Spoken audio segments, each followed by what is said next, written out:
The history of our church is fascinating. Last February 20 to 24, we of the General Conference family had the privilege of getting better acquainted with a few of the important formative years of our church. This was through the morning devotional messages brought to us by Bert Hloviak, who is employed in the Archives and Statistical Department of the General Conference. We are glad to share them with you. There are 4 brief messages with a total recording time of about 47 minutes.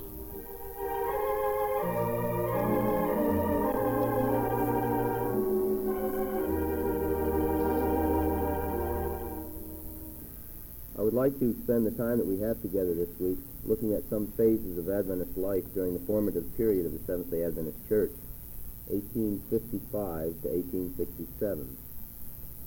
In 1855, our church was called the Church of God.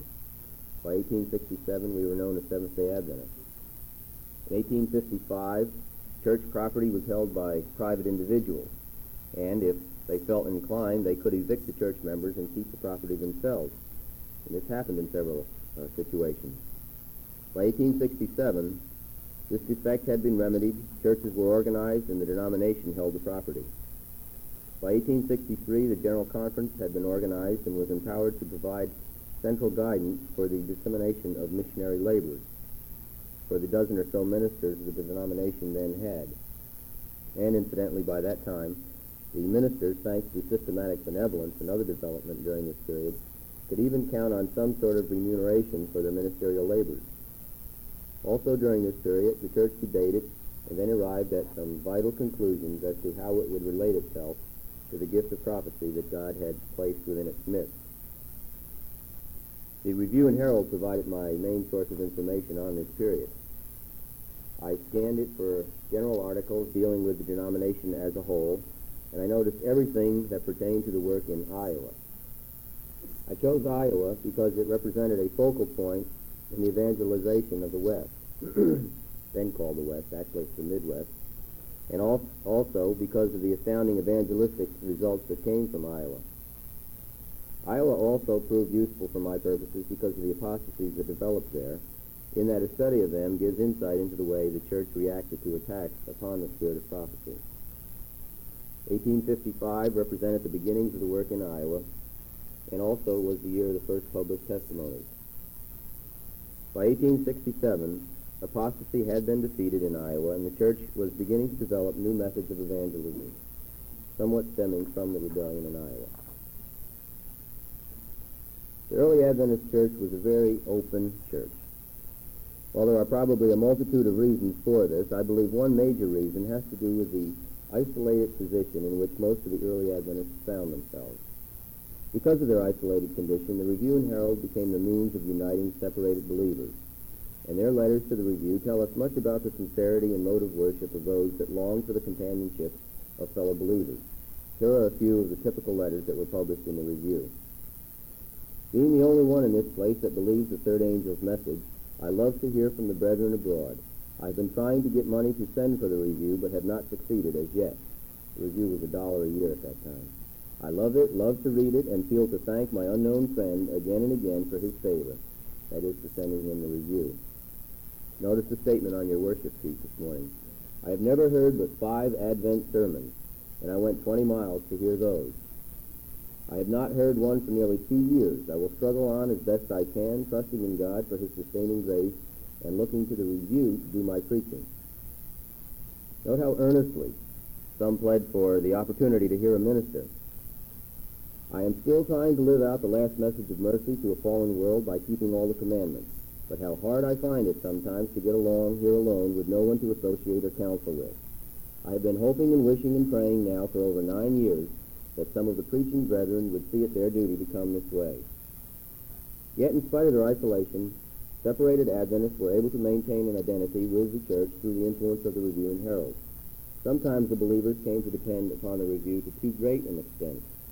Notice this following complaint by James White. It's a common thing to receive letters from brethren in reference to land, horses, cattle, sheep, hogs, grain, or labor, requiring a letter of lengthy statements and perhaps advice. And they generally forget to put in a postage stamp or two to pay postage on the letter they require. and one man wrote to this office sometime since, wishing assistance in selecting a partner for life. All matters of church difficulty or discipline proper to hold a place in the review will be received with pleasure, but others will be carefully laid by. A former believer himself became discouraged. He left the church and purposely isolated himself, sustaining himself by hunting and fishing in an uninhabited part of New York State. This was the period before health reform, incidentally. Over a period of time, Hiram Edson traveled over 1,000 miles by wagon in seeking to convince Brother Rhodes to rejoin the church, and he was successful. This affords a clue for another of the reasons that the early Adventist church was so open, a supreme regard for the salvation of one's fellow believers. General meetings, in addition to the influence of the review, served as a means of fellowshipping with believers for a few days. One member, D.T. Sharman of West Union, Iowa, actually walked 160 miles to attend such a general meeting, 80 miles each way, 80 miles to the meeting, 80 miles back. After his return home, he wrote to the review, "I feel well paid for the journey. There was quite a large number of Sabbath keepers there, and we had a good meeting." J.N. Loughborough described a convocation meeting held in Pilot Grove, Iowa, in the fall of 1866. As this was not a meeting of business or a time of hurry, there was ample time for social meetings each day, from 9 till 12 and from 5 to 6 p.m. 7 social meetings in all were held. These meetings were characterized by deep feeling, hearty confession, sobs, and tears. On Sabbath and First Day, there were 3 discourses each day, and social meetings besides. Such was the eagerness of the brethren and sisters to speak in these meetings that most of the time 2 and 3 were on their feet at once, wishing to speak and be refreshed. The parting scene at the close of the meeting was truly refreshing and affecting, many even sobbing aloud, which showed that hearts were knit together as never before in this state. Notice the openness and close communion amongst the early Seventh-day Adventists. Sometimes very specific instructions accompanied the notices of general meetings that appeared in the review. Notice this statement: "We shall be glad to see our sisters at this conference if they can leave their small children at home and are not too feeble to put up with a camp meeting bed upon the chamber floors. Brethren can lodge in our barns and on our lower floors if there is room. Our preachers, who come in from a summer campaign, weary and worn, will be provided lodgings at the hotels if they cannot be made comfortable at our homes." James White had an intense interest in the preachers. "Bring provisions and blankets and cash to meet the wants of the cause," wrote James White. Notice this not very appealing advertisement for a general meeting to be held at Knoxville, Iowa in 1860. "While we invite all the brethren of Iowa to come to this holy convocation, we want none to come but those who intend to work. This will be a poor place to exhibit fine clothes or jewelry. Keep your dogs at home, but bring quilts, buffalo robes, provisions, and so forth with you. The Knoxville church will do the best they can, but they cannot possibly provide for all. We will try to furnish beds for the sisters, preachers, and very weakly brethren. Others must do the best they can." It was obvious that the members came to the general meeting out of a longing for fellowship and not for the loaves and fishes. You will recall our frequent references to social meetings when we read Loughborough's report of the great convocation meeting in Iowa in 1866. Social meetings provide another example of the openness and concern for fellow believers that the early Adventists exhibited. A social meeting was close to what we would consider a testimony meeting, but it seemed to have an intensity that might seem a little different to us today. Here's a report of such a meeting at the Battle Creek General Meeting of 1861. "Those who were laboring under feelings of spiritual destitution, discouragements, and trials spoke freely of their cases, and heartily did the brethren take hold to afford them by their exhortations and their prayers. God's signal blessing rested upon them, and at times the house resounded with shouts of praise and thanksgiving. The efforts that were made for freedom, for a bursting of the fetters with which the enemy would fain bind God's people, and for a consolidation of union between hearts, which had long been trying to estrange from each other, together with their results, were indeed encouraging." They got together and they really helped each other at these social meetings, and they prayed for each other. Most of the early social meetings were held in private homes. Note the following. "In the evening before we parted, about 60 of us assembled together at Brother Patterson's, where about 2 hours were spent in self-examination and confession of sins, after which the ordinances of the Lord's house were attended to, and oh, what blessings were showered down upon us." Perhaps the area of Adventist life during this early period that is most removed from our understanding, because it was so different from what we know of today, is the manner of conducting worship. During this period, there was no church that had its own minister, and hence the weekly services were dependent upon lay leadership. The situation was further complicated by the fact that very few church buildings were in existence within the denomination, and hence the members either met in homes or schoolhouses or courthouses that were made available to them. The Midwestern Adventists of the 1850s were not bound by set forms or rituals. When the city of Knoxville, Iowa was visited one Sabbath, quote, by a company of the devil's itinerants traveling in the character of a circus, the company of believers left town and met in a pure atmosphere under the broad canopy of heaven by joining the sister churches from Pleasantville and Rousseau in Brother Long's Grove, about 3 miles from town. At a business meeting the next day, the following action was taken. Resolved that we take the necessary steps immediately to purchase or build a house of worship in Knoxville. That was quite typical in those days. If they saw a circus coming, they thought for sure the devil was entering the town, so they all left. There were 70 members of the Knoxville church, and prior to the construction of their house of worship, their weekly meetings were described by a member. We met for prayer on the evening of the Sabbath, in the morning to search the Scriptures, and in the afternoon for prayer, especially to encourage each other by our testimony for Christ. Our regular weekly prayer meeting is on Wednesday evenings, besides which we have 1 or 2 prayer meetings each week in private houses. Our county judge has generously granted us the use of the old courthouse for Sabbath and Wednesday. We are weak but babes in the truth, and we need to do much in prayer, to be importunate at the mercy seat. We are in earnest, determined in his strength to go up and possess the city. James White made an observation about churches that had been established and functioned, as did the Knoxville church.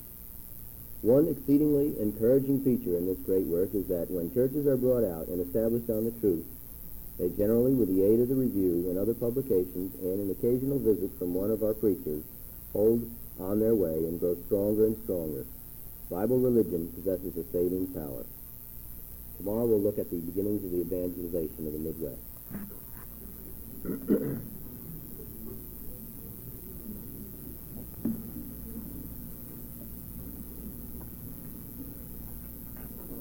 The beginnings of evangelism in the West represent a transition in Adventist attitudes toward evangelism, and indeed a transition in its concept of the nature of its ministry.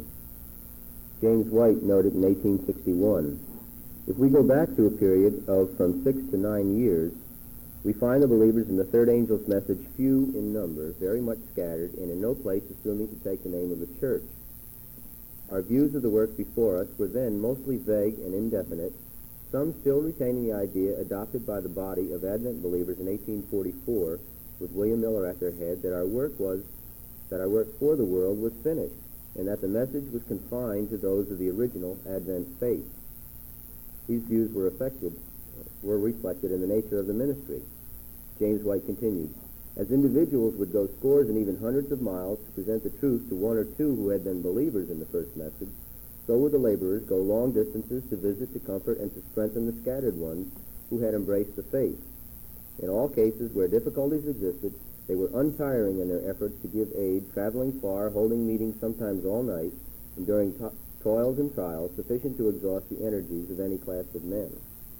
You might remember that yesterday we mentioned how Hiram Edson had traveled over 1,000 miles by wagon, seeking to convince Brother Rhodes to rejoin the church that he had become discouraged over. This was quite typical. But obviously a church with 8 to 10 ministers could not expend this kind of effort to its individual members and expect to evangelize. So we see the church during this period groping for a method that would enable it to react to the opportunities of the time for presenting the truth to people that the leadership of the church believed were being prepared by the Lord. It also reacted to conditions in a newly settled area of the country, the Midwest, and it developed its methodology with ministers quite new in the faith. Almost 50% were recent converts. The earliest methods were astoundingly successful in terms of their impact upon the community and in the number of conversions to Adventism. The first real Seventh-day Adventist evangelistic attempts were extremely colorful and vibrant and tell us much about our Adventist heritage. In the early 1850s, many leading Adventists moved from the eastern states of Maine, Vermont, Massachusetts, and New York to the midwestern states of Illinois and Iowa. Mrs. White wrote, "I saw that special efforts should be made in the West with tents, for the angels of God are preparing minds there to receive the truth. This is why God has moved on some in the East to move to the West. The burden of the work is in the West, and it is of the greatest importance that the servants of God should move in his opening providence." Notice the statement on your worship sheet. Another vision was given to Mrs. White in 1855 when she reported, "I was shown the danger of those brethren who moved from the East to the West of becoming worldly minded, and warnings were given me for them. There are those who have it in their minds to move west for the sake of gain. Land was cheaper in the West, and so you could, by selling your farm in the East and getting the money for it, you could get a larger piece in the West, larger tract of land. And the temptation was to get a larger tract, and then therefore you had to expend more effort in order to farm that larger tract, and this is what many were doing." Mrs. White continued, "This should not be their object. Many who moved west have set an example of love for this world, and their works have shown that their object in settling west was for gain and not to save souls. The special frown of God has rested upon those who have taken this course." The Whites left for Round Grove, Illinois in November 1856 to deal with the situation. But some 2 weeks before they arrived, the Lord, according to Mrs. White, sent a judgment that preceded them. This is one of the most solemn statements that one can find, I think, in the Spirit of Prophecy. It's found in 2 of Spiritual Gifts, pages 214 and 15. "God has afflicted Brother Eve and removed his wife. 3 times she was reproved by vision, and the 3rd time I was shown, if she did not stand out of her husband's way, that he might be free to teach perishing souls the truth, God would move her out of the way. It is even so, she sickened and died. Her passage to the tomb was dark. Oh, it is dangerous to stand in the way of the work of God and choose our own selfish course. Our God is merciful, yet he will not bear always. His tender spirit is easily grieved." Mrs. White again described this circumstance in the Review and Herald of April 15, 1858, in an article entitled "A Warning." "As it became evident a few years since that the burden of the third message would be in the West, a brother who had much of this world's good resolved to move west with his family, and thus introduced the work in the West. He went with one intention, his wife with another. I saw that unless she got out of her husband's way, cut loose from the world, and distributed to the necessity of God's cause, the Lord would visit the family with judgment and move her out of the way. She heeded not the message. Her whole mind was occupied in fitting up and in making improvements to stay here. In the midst of this, affliction came. She was prostrated by disease and taken away. Before I left that place, I was shown in vision that God had taken the mother away in anger, and unless the father and daughter submitted to God, unless they cut loose from this world and had their affections weaned from it, God would step over the threshold again in judgment. I was astonished at what was shown me in vision. Last summer, I was again shown this brother's case, that he was not moving fast enough, that he was not using his means to advance the cause of God as fast as he should. The next news I heard was that he was dead, and had left his large property to his daughter. As I have seen that the reward of covetousness thus far upon this family should be a warning to the church, I cannot withhold from the people of God what has been shown me respecting them." Apparently God was actively involving himself in assuring that the message would be introduced to the West at that time. Great issues were at stake. The Whites went from Round Grove, Illinois to Waukon, Iowa to deal with what Mrs. White called a more respectable messenger party. The messenger party was the first offshoot in an anti-vision party. I suppose it was because it was more respectable because the highest leadership of the church was involved in this more respectable messenger party. She was told in vision that nearly all of those in Waukon were in darkness, opposed to the work of God. Their sympathy was withdrawn from the review office and from the Church of God. Remember, that's our earlier name again. From the Church of God generally. Satan had planted the seeds of dissatisfaction, and the fruit was ripening. The residents of Waukon included J.N. Andrews, E.P. Butler and his son George I. Butler, J.N. Loftborough, Asa Hasseltine, Calvin Washburn, J.T. Orton, and others, approximately 30 believers. 2 future General Conference presidents were within this group. One of the first believers the Whites met in Waukon after their dangerous 200-mile trip from Illinois was J.N. Loughborough. Mrs. White asked him 3 times, "What dost thou here, Elijah?" Neither Loughborough nor any of the others was particularly pleased to welcome the Whites. Loughborough later made this confession to the review: "Worldly prospects brightened up before me, and ere I was aware, my heart was reaching out after a treasure here. My affections began to get hold of this world, and I began to lose my interest in the review, to lose my love for the brethren and the cause of God." The group agreed to have meetings with the Whites and their companions from Illinois, during which time the Laodicean message was carefully examined. Mrs. White had a vision during the first meeting in Waukon, and was told in vision, "Return unto me, saith the Lord, and I will return unto thee, and heal all thy backsliding." She said she was told that if the group would clear the way and confess their wrongs, Jesus would walk through the midst with power. We'll later notice how this promise was kept. Loughborough's wife was the first to react. She said, "Brother and Sister White, I thought we had gotten away where you could not find us. I have been wrong. I have sinned, and I have made my husband to sin."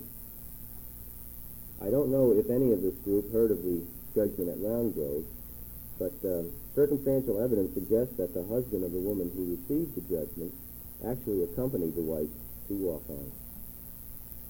At any rate, Mrs. Loughborough's confession stimulated general confessions.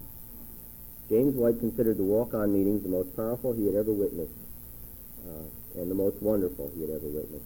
Mrs. White stated, "I have been shown the snare of Satan had contrived to overthrow those at Waukon, and then through their influence affect others. But the Lord sent us to that place in season to break Satan's snare, that the captives might be released." Loughborough left with the Whites to continue his ministry, and others, including J.N. Andrews, committed themselves to return. Andrews, his health impaired, had been working as a clerk in his uncle's store, and Loughborough was on the verge of purchasing a large tract of land and setting himself up as a cabinet maker. What followed can be termed the golden era of evangelism in the Midwest. The membership in Iowa alone increased from about 40 to over 500 within a few years. Tomorrow we'll look at some of the methods that enabled such an increase.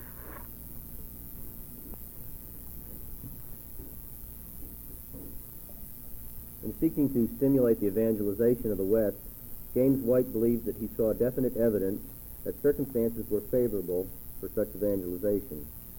In August of 1857, he wrote, "The cold formalities of the fallen churches have long since ceased to stir the people, and many turn from them with disgust at a mock religion.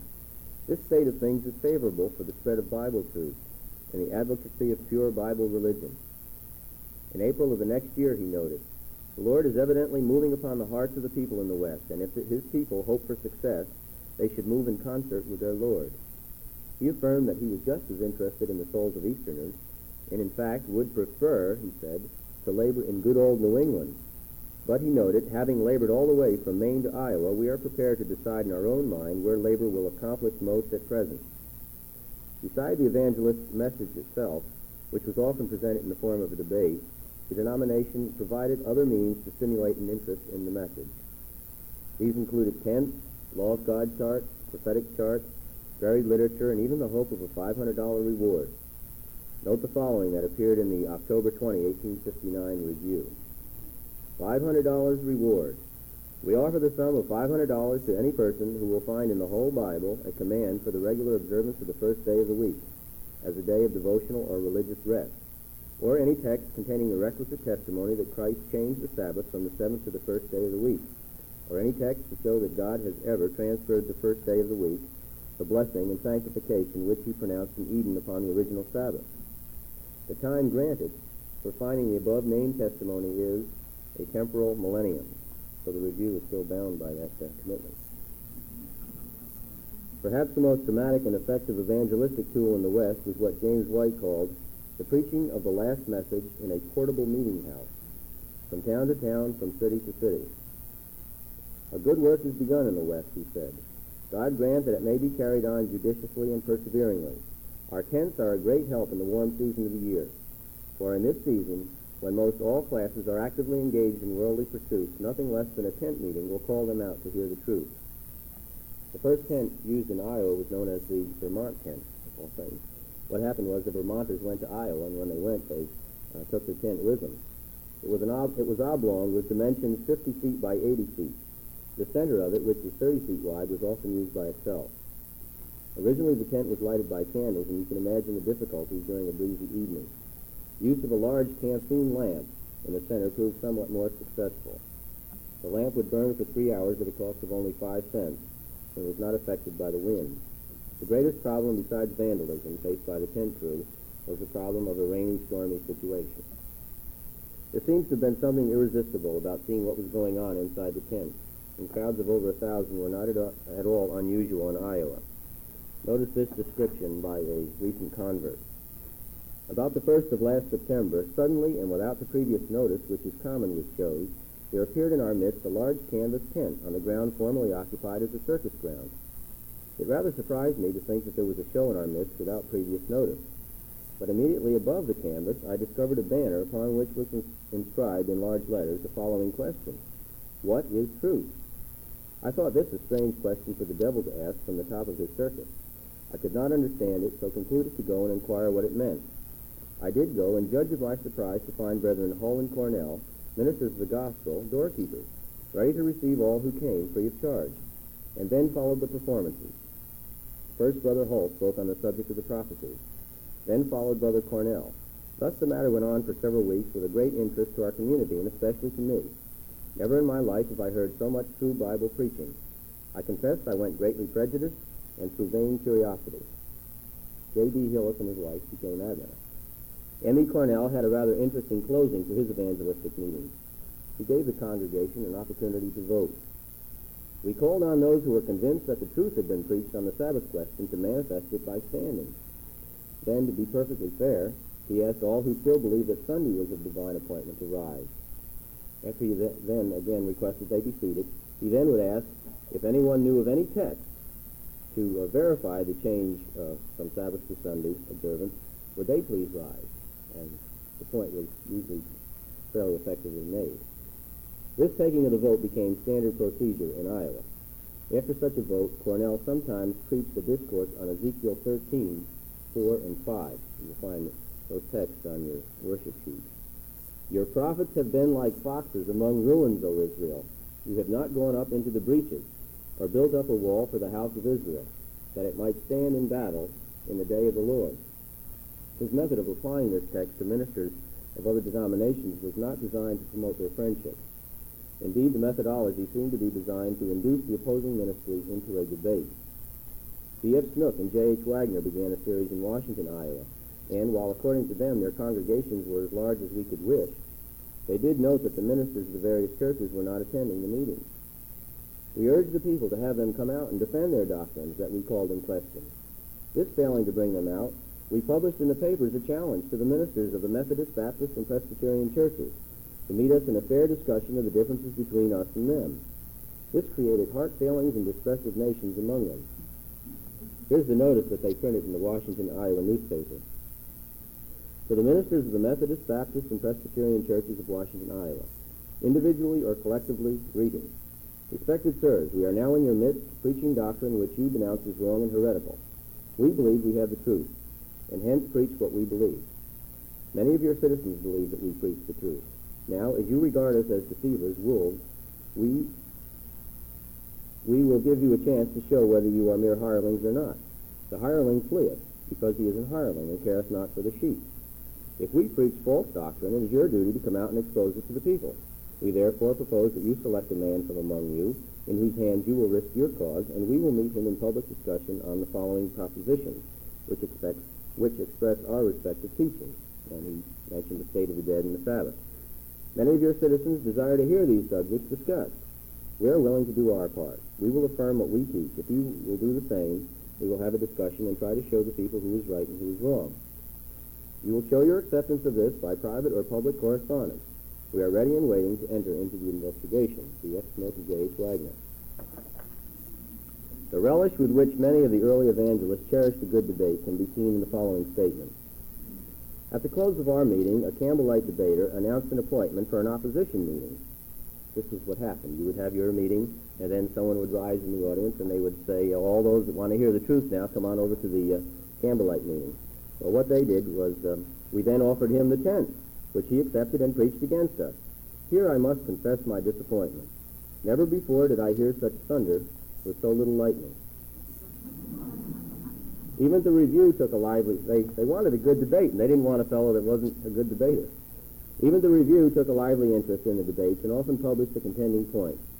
And in fact, Uriah Smith, editor of the review, seemed at times to wish that he could be out in the field. Notice this deflating statement he made to a would-be debater wanting to debate against the denominational position on the two-horned beast of Revelation. From the dust and noise which some kind of beast has apparently made while tearing over the prairies of Iowa, we suppose we would find in it an antagonist, which would be in no small degree formidable, a beast with at least as many horns as two, and those perhaps not altogether as harmless as a lamb. We confess, therefore, to some degree of disappointment to find, on approaching to reconnoiter, that it is a creature merely of imagination, appearing formidable only at a distance, but vanishing even to hide and hair on closer inspection. The debates were heady stuff for Adventist ministers, and they became used to victory. Unfortunately for Moses Hall, he lost the debate in 1863. Notice this statement in the review of January 27, 1863. I held a discussion in the village of Paw Paw, Michigan, with a trance speaker to debate anyone, or rather with some demon professing to be the spirit of Mr. Downing speaking through W.F. Jemison. I now doubt the propriety of discussing with such spirits. It is also true that I went to engage in that discussion without the counsel of my preaching brethren, and we might notice that it was also without the counsel of Mrs. White, that I went alone and too much in my own strength into a community where we had no church, but where spiritualism has a stronghold. This I now regard as very imprudent in me. God's Holy Spirit was grieved, and I was left in a measure to fall under the power of the devil and the seducing charms of spiritualism. There was not only an unseen intelligence speaking through Mr. Jemison, but there was an influence over the audience, and I am now satisfied over myself, such as I had never before witnessed, the power of which was so strong that for several days I was not only bewildered, but was really not myself. I imagined that I was outgrowing my Advent clothes, that I was getting upon higher ground than that occupied by my brethren. In this state of mind, I made some concessions to certain friendly spiritualists, which I now very much regret. I now have in my own unfortunate experience the proof of the deceptive power of spiritualism, which I have warned others against from God's Word for the past 5 years, and can better warn others to beware of it. The arguments given through Mr. Jemison were no stronger than those used by normal speakers with whom I have debated, but the influence I was not prepared to resist. I hope to profit by the things I have suffered, and hereafter not be ignorant of the devices of Satan. In September of 1863, Hall preached his last Seventh-day Adventist sermon and joined the spiritualists to become a lecturer and writer for them. In the 1870s, Mrs. White wrote the following counsel: "You have loved to debate the truth and loved discussions, but these contests have been unfavorable to your forming a harmonious Christian character." And incidentally, it's somewhat interesting to notice that how many of the early debaters eventually apostatized. At least 4 during this period that we're considering apostatized in Iowa alone. Let me continue this. "But these contests have been unfavorable for your forming a harmonious Christian character, for in this is a favorable opportunity for the exhibition of the very traits of character that you must overcome if you ever enter heaven. Discussions cannot always be avoided. In some cases, the circumstances are such that of the two evils, the choice must be made of the least, which is discussion. But whenever they can be avoided, they should be, for the result is seldom honoring to God." As early as 1863, James White wrote the following in reacting to the Moses Hall apostasy: "Iowa is coming up, thank God. We want more small preachers, like Brother Sanborn, to go through the ranks and set things in order. We have always had too many large ministers, smart debaters, and the like.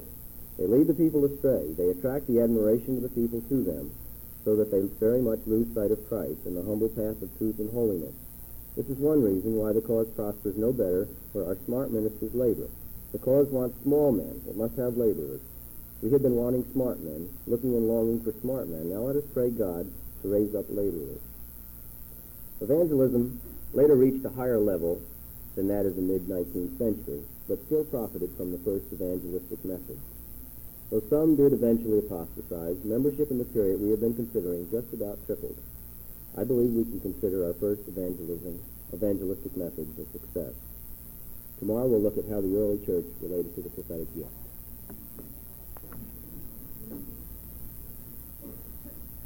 In late 1855, Ellen G. White published the first of a series of counsels that appeared from time to time in consecutively numbered pamphlets. These testimonies contain guidance for the church in many matters: apostasies and fanatical movements, church order and organization, and even counsel relating to our denominational name. The testimonies also contain close, cutting counsel for the membership of the church. How did the church react to, and what did it perceive to be the role of the spirit of prophecy during its formative period? 1855 to 1867 is a question I'd like to look at this morning. At the conference held in Battle Creek, Michigan on November 16 of 1855, a committee consisting of Joseph Bates, J. H. Wagner, and M. E. Cornell was appointed to examine the role of the spirit of prophecy in the church and to present a paper containing their findings to the conference. The paper that was endorsed by the conference made this point concerning its conception of that role. We fully believe that the great and notable day of the Lord is at hand, and that he is now spreading the light of the last message of mercy, which is designed to make a people prepared for the Lord, that he may present to himself a glorious church, not having spot or wrinkle, or any such thing, holy and without blemish. Such we believe the church of God must be, to stand in the great battle and pass through the time of trouble, and that he may purify to himself a peculiar people. He has adopted means for the perfecting of the saints, for the work of the ministry, for the edifying of the body of Christ, till we all come into the unity of the faith and the knowledge of the Son of God. These means are declared in his word to be the gift of the Holy Spirit, which he has set in his church. I believe this concept of the role of the spirit of prophecy, that of preparing a people to meet Jesus, and that of unifying the church to present the last message, was consistently held during the period we have been examining. The 1856 Battle Creek Conference address stated, "If the precious gifts of the Spirit were not to be bestowed, we should in vain seek for the unity of faith or perfection of the knowledge of Christ, and we exhort you to shun the counsel of those who profess to take the Bible as the rule of faith and practice, but slight or reject that part of it which teaches us to seek and expect the power of the gifts of the Spirit." The address emphasized, "The Church of Jesus Christ must stand complete in him when his mediation has ceased, and the vials of wrath are poured out upon a guilty world, from whom the Spirit of truth is wholly withdrawn. And we cannot think that they who reject these gifts or deny their necessity for the perfection of the church realize the depravity of our sinful lives." Notice the statement made by James White the next year, found on your worship sheet. "We regard the unity and the gifts of the church as being so closely connected, one dependent on the other, that we introduce them as one subject. They are needed in the work of bringing out a people onto holy apostolic ground and in preparing them to be translated to heaven, as were Enoch and Elijah." James White seemed to recognize the dilemma of a church having a mouthpiece of the Lord in its midst. And he stated, "Here is the cross, to waive private judgment and take the testimony coming from another. The American people are a nation of lords, and pride themselves on their right to think, speak, and act independently. But hold, have you acknowledged that the testimony came from high heaven? Then be careful. Yes, you have said they were of God." This recognition brought such independent thinkers as J. N. Andrews, R. F. Cottrell, Frederick Wheeler, J. N. Loughborough, to mention only a few, to a unity that otherwise seems unexplainable. You remember that we talked about the respectable apostasy in Waukon, Iowa. You might recall that after Mrs. White's presentation of the Laodicean message, J. N. Loughborough's wife first confessed her backsliding, and this began a general confession of the group's feelings of disunion and determination to re-enter the fold. During January and February of 1857, the Review published confessions of many of the participants in the walk-on meetings, and as a byproduct, afford some indication of the role of their concept of the role of the spirit of prophecy during this period. J. N. Andrews admitted that despondency and unbelief have had my spirit in almost complete subjection. But the thought that God is again visiting his people through visions gives to my poor heart a spring of joy. There was quite a reaction, incidentally, to the 1855 Battle Creek Conference when it seemed as though a new attitude was taken toward the visions. Many had seemed to have a negative attitude toward the visions, and it came to the point where Mrs. White considered that her role was perhaps finished for the church, and that her only duty was then to save her own soul and the souls of her family. And because of this elevated position that the conference took in 1855, visions returned to Mrs. White, and Andrews is mentioning that here at this point, and how pleased the church members were that these visions did return. J.T. Orton noticed this: "The Lord has been at work for us in a powerful manner in the little church in this place of late. Do we realize that we are in the last church? This truth is to prepare God's children for the work of the loud cry of the third angel's message." Another member of the walk-on meetings, J.N. Loughborough, said, "I believe the Lord sent his own servants, James and Ellen White, to accomplish his work for us. The Lord set home the testimony to the Laodiceans by his Spirit upon our hearts." Frederick Wheeler, on another matter, later confessed, "For years," these are strong-willed people making these kinds of confessions through the review.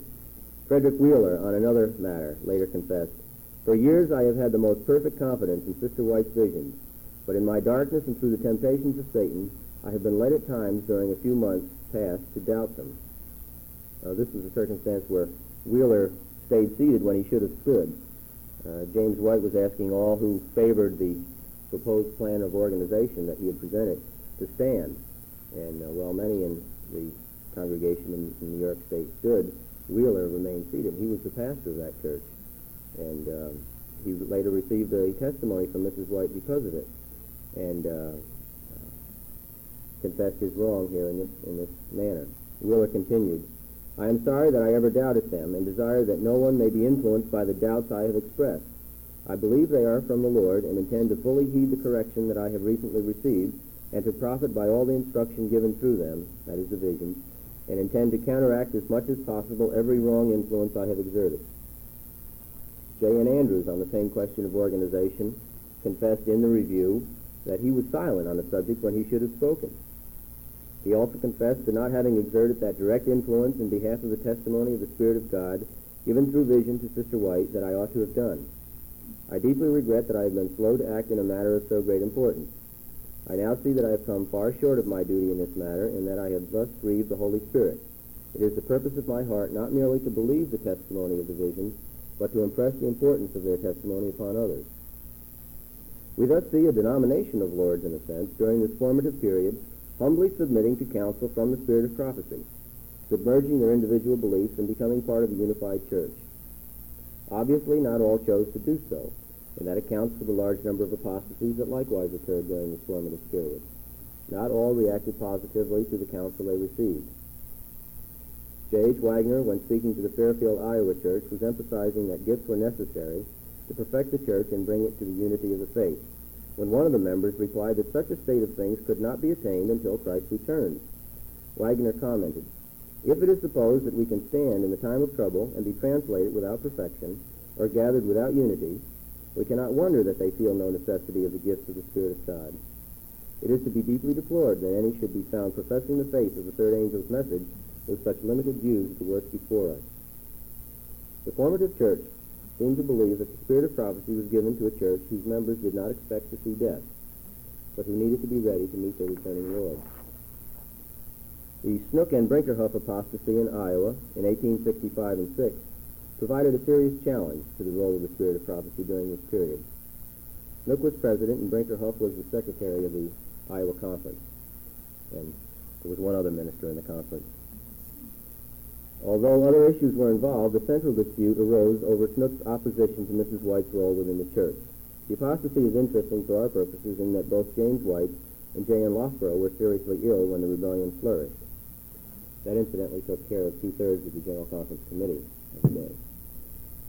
Mrs. White was at Dansville caring for her husband during the main part of the rebellion. Thus, there was a major attack against the spirit of prophecy that had to be dealt with almost entirely by the local churches in Iowa. They rose to the occasion and squelched the apostasy largely by refusing Snook and Brinkerhoff access to the local churches to preach their disunion. This reaction is a powerful indication of the concept of a membership toward the role of the spirit of prophecy. Notice this statement from a believer in Palestine, Iowa. The visions belong to believers. They are given for the special benefit of the people of God and are appreciated only by those that practice their teachings and realize their utility. Those that are living out the truths of the third angel's message have faith that the Lord is leading them, according to his own purpose, to prepare a people for translation, and they rejoice in the gifts among them as a means employed by him to that end. A few statements relative to Mrs. White's conception of the function of the spirit of prophecy. On the question of unity. An early vision published in the Review and Herald, notice the following. In fact, one of the earliest visions in 1850. I saw that the shepherds should consult those in whom they have reason to have confidence, those who have been in all the messages and are firm in all the present truth before they advocate any new point of importance, which they may think the Bible sustains. Then the shepherds, or the ministers, will be perfectly united, and the union of the shepherds will be felt by the church. Such a course, I saw, would prevent unhappy divisions, and then there would be no danger of the precious flock being divided and the sheep scattered without a shepherd. In her first testimony for the church, Mrs. White wrote, I saw that the enemy is busy to destroy souls. Exaltation has come into the ranks, and there must be more humility. There is too much of an independence of spirit indulged in among the messengers. This must be laid aside, and there must be a drawing together of the servants of God. And in the review of May 6, 1862, God is leading out a people and bringing them into the unity of the faith, that they may be one, as he is one with the Father. Various views and differences of opinion must be yielded, that all may come in union with the body, that they may have one mind and one judgment. Statements on purifying the church. I have been shown that the Lord is reviving the living point of testimony which will develop character and purify the church. One of the testimonies, 2:16. And again, at the transfiguration, Jesus was glorified by his Father. Thus, before his betrayal and crucifixion, he was strengthened for the last dreadful sufferings. As the members of the body of Christ approach the period of their last conflict, they will grow up into Christ and will partake largely of his Spirit.